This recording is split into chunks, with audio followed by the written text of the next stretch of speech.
الحمد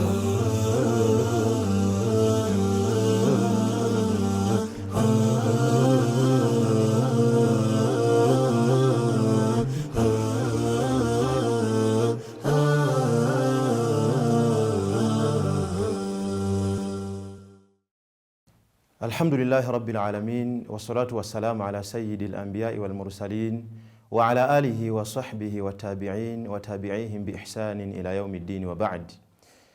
Okumanya kwa bei era enkizo yako teyekweka naddala bwe kubanga kumanya kwa ddiini.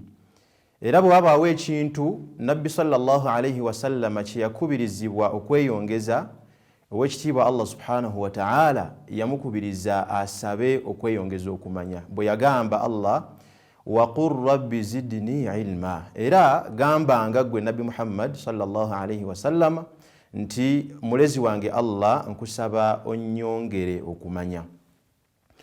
Wabula ebyo nno nga bikyali awo, okumanya tekunoonyezebwa ku lwa kuweza buweza ti omuntu aweze abeere nga amanyi nnyo, wabula okumanya kunoonyezebwa n'ekigendererwa eky'okubeera nti tukukolerako amakulu, tulabikeko enkyukakyuka, tubeere n'enkyukakyuka mu bulamu bwaffe nga ezze n'okumanya okwo kwe tumanya. Era n'ekimu ku biraga obunene bwakyo kwe kubeera nti okukola kyekimu ku bintu ebigenda okubuuzibwa ku muntu bw'anaabeera mu ntaana ye ne bwalibeera asisinkanye owekitiibwa Allah ku lunaku lw'enkomerero. Nabbi sallallahu alayhi wasallam yakitulaga mu hadithi nti mu bimu ku bigenda okubuuzibwa ku mwana Adamu wa an ilmihi madha amila bihi, agenda kubuuzibwa ne kumanya kwe, okumanya kwe kuno yakukozesa atya, okumanya kwe yakukolamu biki.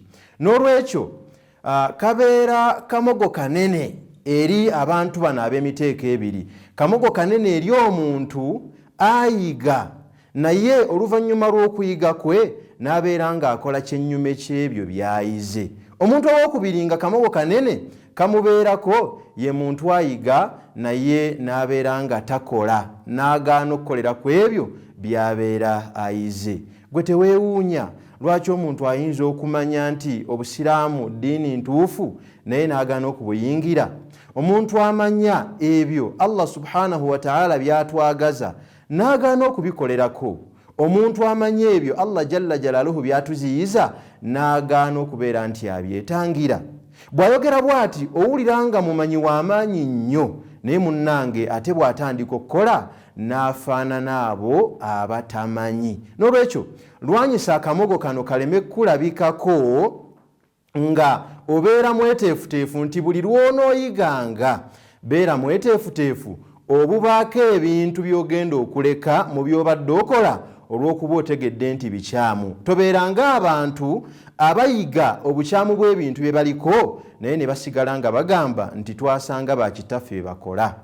Era mu ngeri y'emu beeranga muntu nga buli lw'oyiga oba buli lw'omanya obeera mweteefuteefu okubaako ebintu by'ogenda okwongera mu bulamu bwo otandika okubikola olw'okuba okitegedde nti owekitiibwa Allah subhanahu wa ta'ala abyagala. Waliwo nayinza okwebuuza n'agamba nti okumanya kkomera eriremesa nnyini kumanya okwo okweyagalira mu bulamu bw'ensi eno ng'abalala abatamanyi bwe baweyagaliramu. Njagala nno kumugamba nti nedda, munnange okumanya kitangaala ekimulisiza nnyini kyo gy'alaga n'abeera ng'atambulira mu buluŋŋamu, so ng'ate obutamanya nzikiza nnyini bwo mwadwadwalikanira n'abeera nga asanga ebizibu nkuyanja. Ye twebuuza ekibuuzo nti abaffe ebizibu biyinza okuleka omuntu ne bitamutuukako olw'okuba tabimanyi?